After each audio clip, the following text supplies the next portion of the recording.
definition of the gamma function.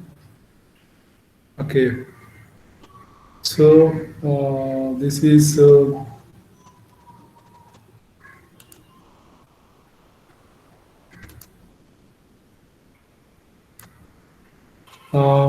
this is the definition. Okay, I told you there are three definitions of the gamma function. First one we looked at yesterday. Now the second definition, the definite integral definition, which is this gamma n equal to integral 0 to infinity e to the power minus x, x to the power n minus 1 dx. Okay, so this is the definition. This is called Euler integral. Now, we can have this recurrence relation, gamma n equal to n minus 1, gamma n minus 1. Okay. Yesterday we had seen gamma n plus 1 equal to n gamma n, I think, n gamma n. The same relation, gamma n equal to n minus 1, gamma n minus 1. This can be obtained from this definition. Okay. So we take this definition, gamma n equal to this. Now what we do is we integrate this by parts. We have two functions, exponential minus x, x to the power n minus 1. Okay, so we integrate it by parts. We are writing this e minus x as the differential of minus e to the power minus x. Isn't it? When you differentiate e to the power minus x, you will be getting minus e to the power minus x.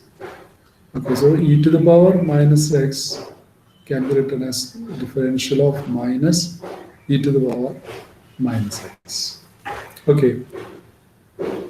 Now, then we continue our integration. Here we have x to the power n minus 1 minus e to the power minus x. We apply the limits 0 to infinity here. Then minus and this minus, they will combine to have a plus here, 0 to infinity, exponential minus x. And then we have to differentiate this.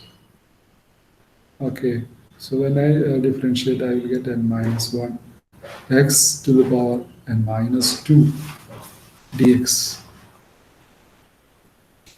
Okay, so I think you follow what I am doing here. I am keeping this function minus exponential minus x here. Here, when I do the integration by parts, here we have a negative sign. So those two negative signs combine, positive. Then I differentiate this. So n minus 1 x to the power n minus 2 dx. Okay.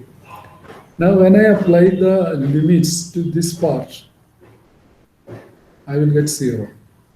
Because when I insert the limit infinity here, I will have e to the power minus infinity. That is equal to 0. Okay.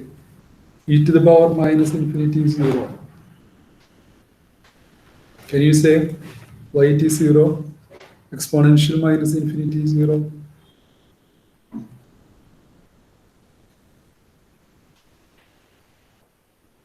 Do you agree? 1 by infinity. Yes, 1 by infinity. That will be 1 by infinity. So 0. So that is so 0. Okay. Then when I put this limit x equal to 0, this will be 0. So when I apply the limits infinity and 0, this term will be 0.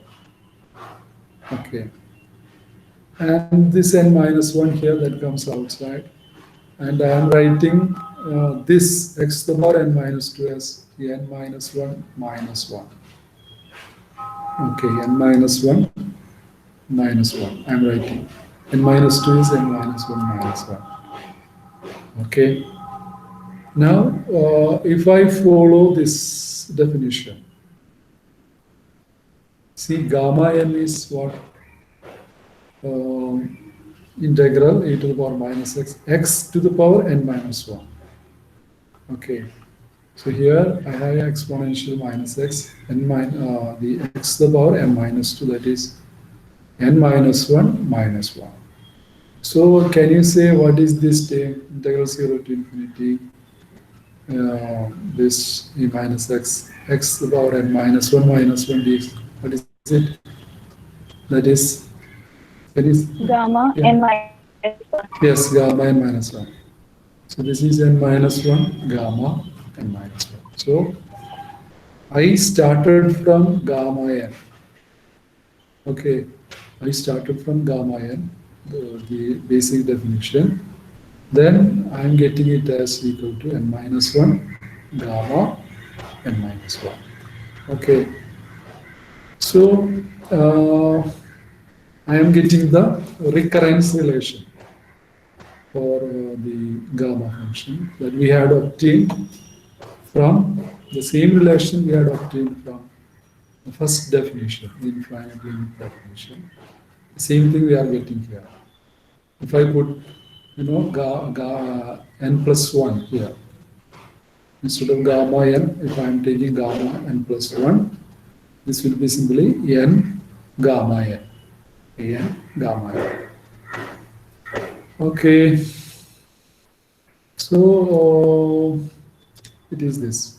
Then we had determined the value of gamma 1 in the previous definition. Using the previous definition, we had determined the value of gamma 1. We had obtained, or we had got it as equal to 1. The same thing we can get here. Here in this definition, we put gamma, we take gamma 1 by substituting for n as equal to 1. So I substitute for n 1, and here when I put n equal to 1, this will be x to the power 0. Okay, x to the power 0 is 1. So we have this 0 to infinity exponential minus x dx. And this is very simple to integrate. We can very easily integrate this. Okay, when I integrate, I will get exponential minus x power minus 1. Here, I apply the limits 0, infinity. So when I apply the limit infinity, this will be 0. Okay, e to the power minus infinity is 0. 0 minus minus 1. When I put x equal to 0, this will be 1. And since we have this negative sign here, we will be getting 1. Okay, so gamma 1 is 1. So this we can directly obtain from this expression. Okay, and I need not say what is gamma 2. Gamma 2 is 1 gamma 1, as we saw in the last class. Gamma 2 is 1 gamma 1, and that is equal to 1. Okay, so that is gamma 1, gamma 2, gamma 3. These things we can get. Okay, now we are going to look at the value of gamma half. Okay, we want to know what is gamma half. So we start from this definition, the integral definition. Here I make a change. X I am taking as z square. I am changing this to another variable. Okay, put x equal to z square. Dx will be 2z dz. Okay, x equal to, I am introducing a new variable, z, and I am taking x as equal to z square. So when I take dx, that will be 2z dz. So this is 2z dz. So I insert z square here.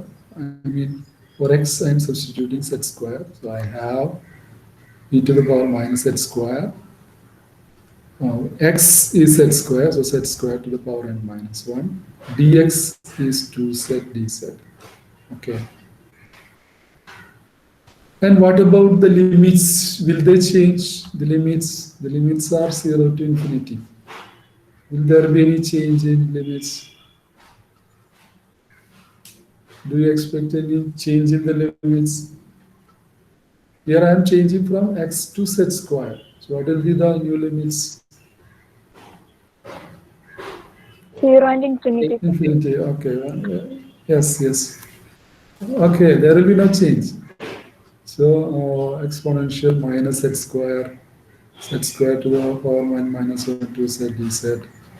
And here I have z to the power 2n minus 2. Then this 2 comes outside. Uh, Here I have this, as these two combine, I have z to the power 2n minus 1.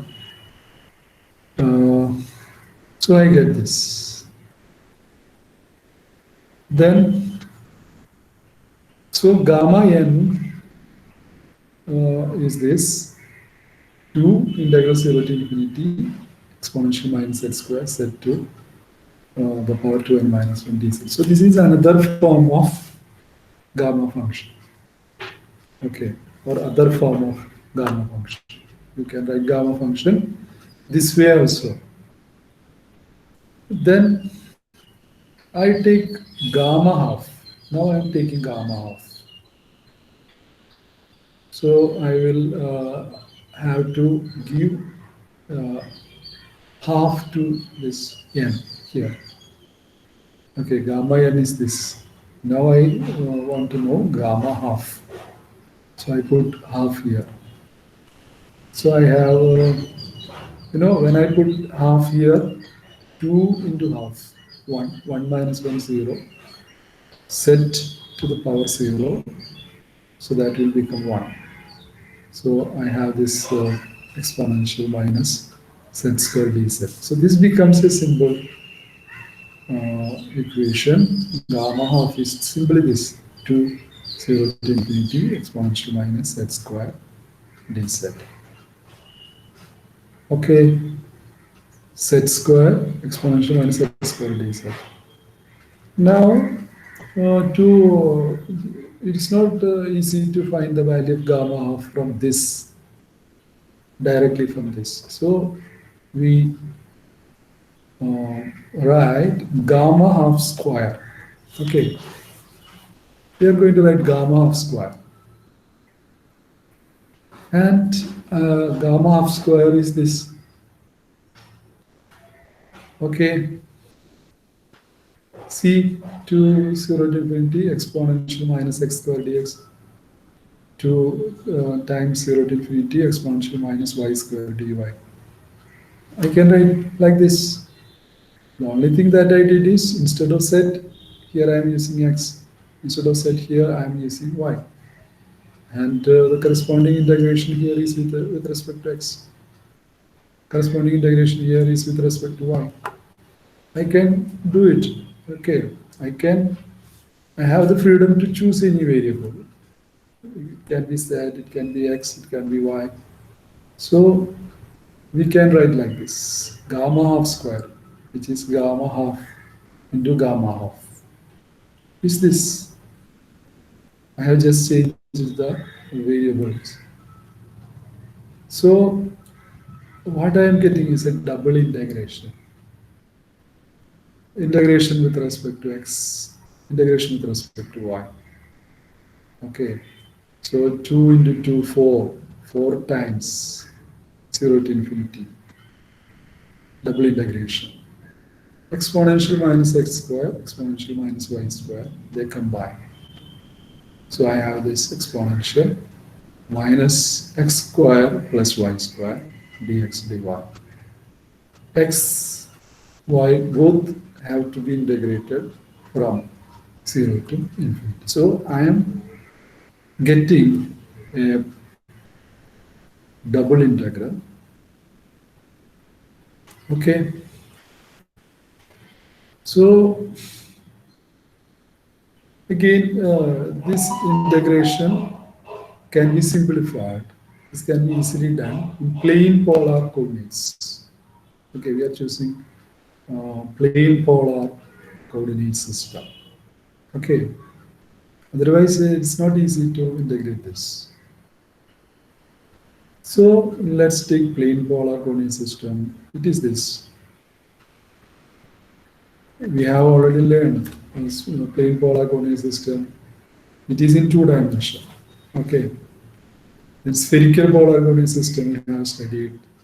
Cylindrical coordinate system you have seen. So here we have only two variables x and y. So plain polar coordinate system is enough. So in plain polar coordinate system, you have two variables r and theta. Okay, what you have is r and theta, two variables, and they are defined in this xy plane. This defined in this xy plane. X, we know that is from this triangle. I can write x as equal to r cos theta, and here this y is r sin theta. Okay, x is r cos theta, y is r sin theta, and dx dy. I'm not doing here. Actually, you can find dx and dy from this. That will be r dr d theta. Okay, dx dy is r dr d theta. Okay, so x and y are this, dx dy is this, and since x and y are this, r cos theta and r sin theta, x square plus y square is equal to r square. Okay, cos square theta plus sin square theta will be there when you take x square plus y square. So you will get r square. So x square plus y square, that is equal to r square. This this thing you know. So we substitute for x square plus y square, which we have got as r square. Here I am giving for instead of dx dy, I am giving r dr d theta. Okay, here I am giving r dr d theta. And what about the limits? Instead of x and y, now I have r and theta. Okay, the r actually is the distance from the center to the point. Theta is the angle made by this line. Okay, this line from origin to this point, that is theta. So in our this integration, x changes from 0 to infinity, y changes from 0 to infinity. That means it is covering this quadrant. Okay, if we extend this x and y, we can say there are four quadrants here. Okay, so x equal to 0 to infinity. This is x and this is y. 0 to infinity. That means here x can change from 0 to infinity and y can change from 0 to infinity. That means this integration is over the entire region of the first quadrant. Okay. In terms of r and theta, uh, how can you cover the integration in the first quadrant, entire first quadrant, in terms of r and theta? Okay, you have to take entire first quadrant. Okay, yes, in terms of r and theta, r is this, theta is R this. from 0 to Okay, infinity. yes, r Theta from 0 from to infinity, t theta from, theta And from theta from 0 to 0 pi to 2. pi by 2. pi by 2. Yes, yes. Okay, okay, okay. Very good. Yes.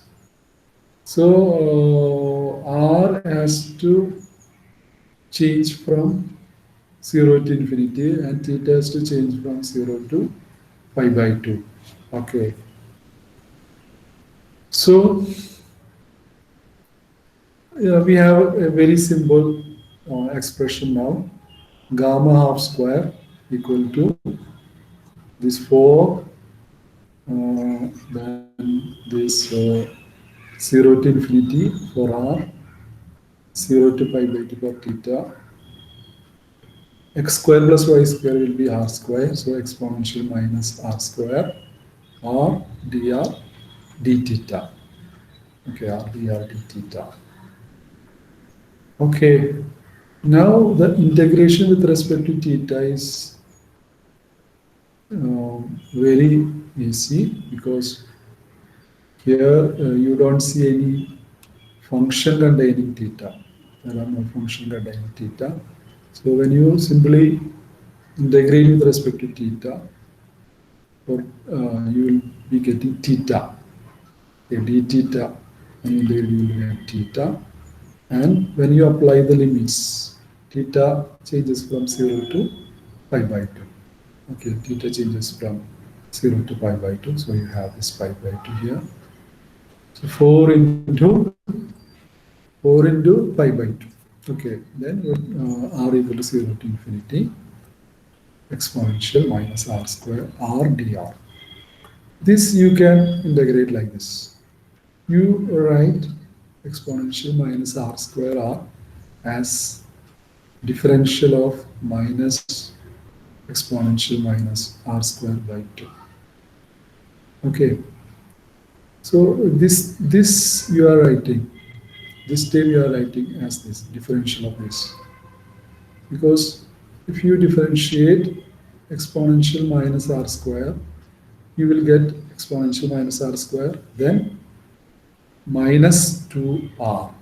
Okay, you have to then differentiate minus r square, so you have minus 2r.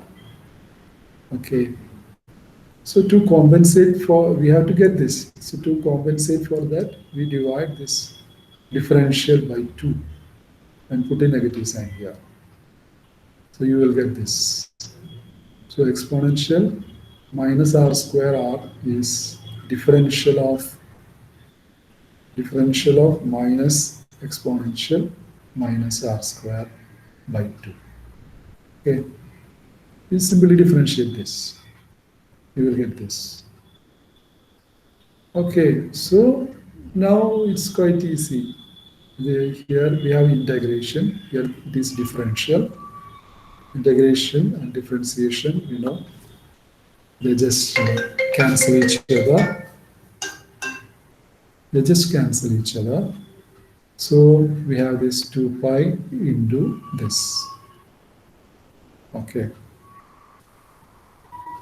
So we apply the limits.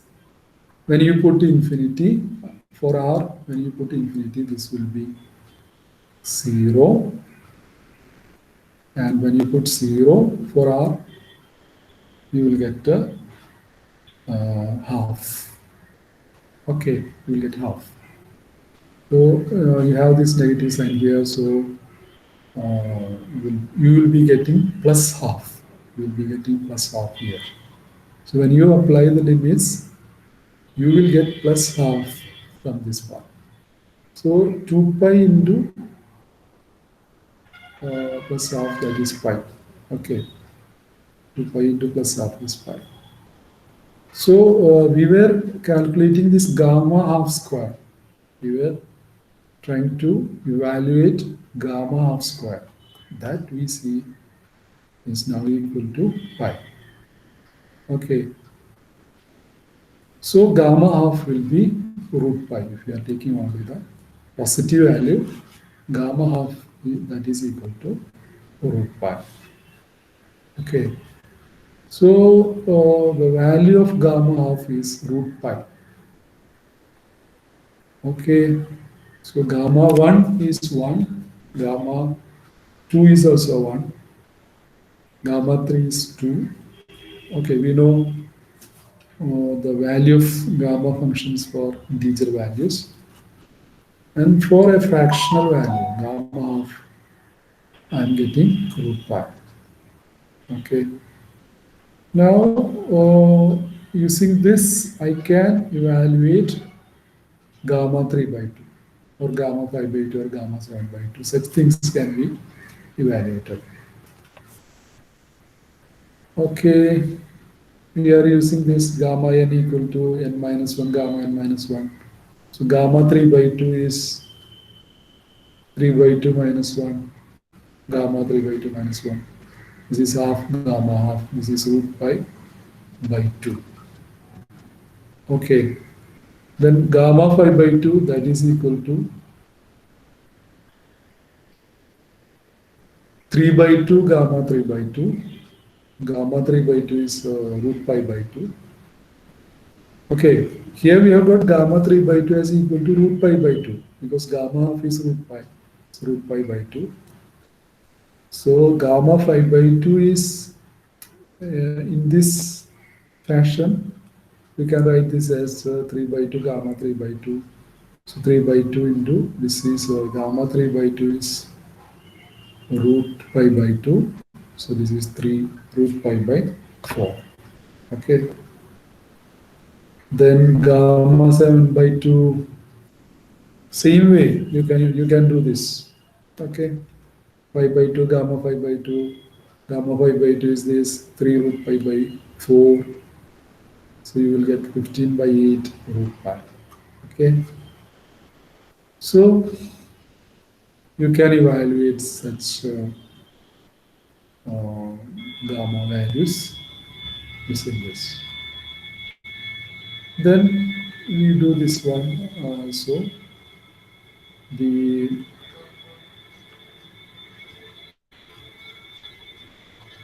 yes, gamma. Yes, gamma minus half. What is gamma minus half? Okay, or gamma minus 3 by 2, gamma minus 5 by 2. These are all negative values. Okay, negative fractional numbers. I think before that we can see this negative values like this. Gamma minus 1, gamma minus 2. See, gamma n is this, n minus 1, gamma n minus 1. So gamma n plus 1 will be n gamma n. Okay, gamma n plus 1 will be n gamma n. So gamma n will be gamma n plus 1 over n.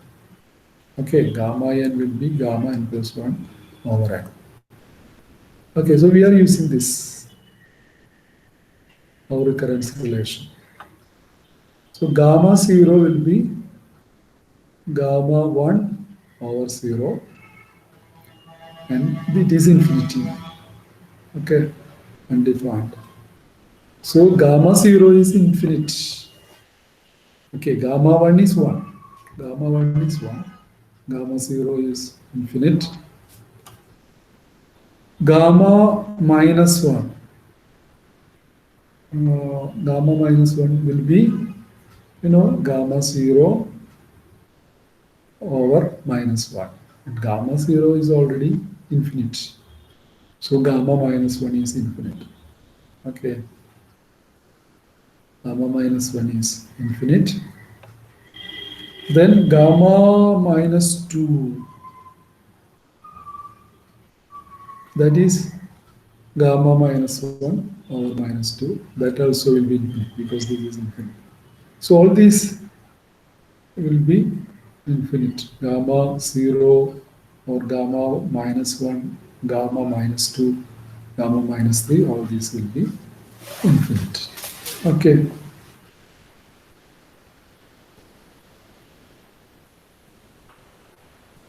Now we will see this gamma minus half. Again, we are using the same recurrence relation, gamma n equal to gamma n plus 1 or n Do you have notebooks with you? So can you find value of gamma minus of? It's very simple. Gamma minus 3 by 2 and gamma minus 5 by 2. Can you do it? Gamma minus of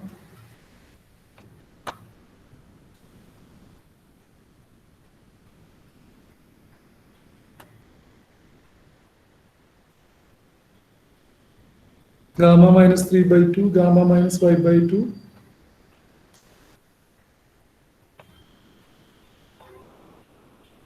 Are you doing? Yes, sir. Okay, okay, okay, Yes, okay, sir. okay. Minus 2 root pi. Yes, you find values of all these three.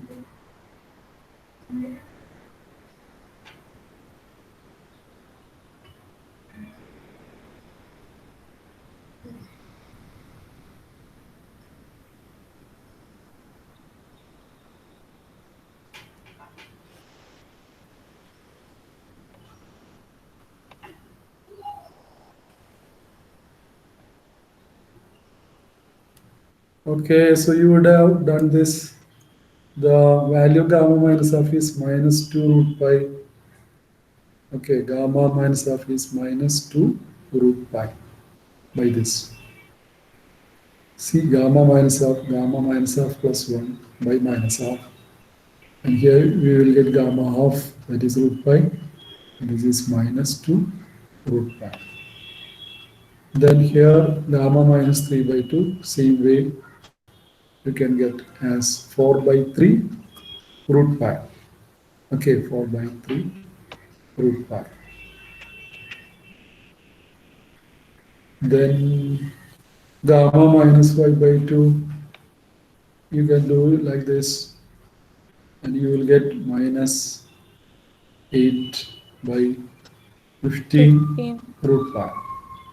Okay, yes, 8 by minus 8 by 15 root pi.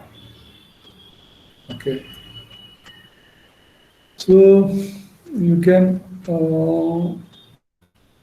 obtain values of such fractions like this. Okay, so let's stop here.